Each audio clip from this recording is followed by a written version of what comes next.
মেরিল প্রথম আলো পুরস্কার অনুষ্ঠানে অভিনেতা ফারহান আহমেদ জোবানের স্ত্রী নির্জনাকে নিয়ে চলমান ট্রল ও সমালোচনার বিষয়ে এবার কড়া প্রতিক্রিয়া জানিয়েছেন অভিনেতা তৌসিফ মাহবুব।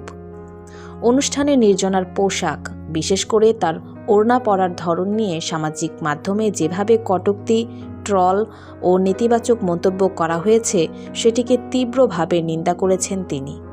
বিষয়টি নিয়ে যখন নেট দুনিয়ায় ব্যাপক আলোচনা চলছে, তখন নির্জনার পক্ষে দাঁড়িয়ে নিজের স্পষ্ট অবস্থান জানিয়েছেন এই অভিনেতা।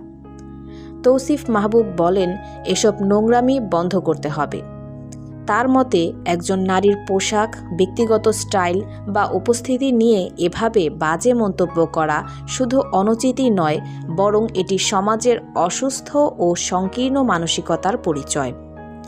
তিনি বলেন, নির্জনা যথেষ্ট ভদ্র, মার্জিত এবং শালীনভাবেই অনুষ্ঠানে উপস্থিত ছিলেন।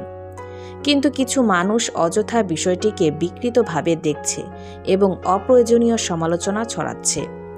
তিনি আরও মনে করেন, সামাজিক যোগাযোগ মাধ্যমে মত প্রকাশের স্বাধীনতা থাকলেও সেটার অপব্যবহার করে কাউকে অপমান করা উচিত নয়।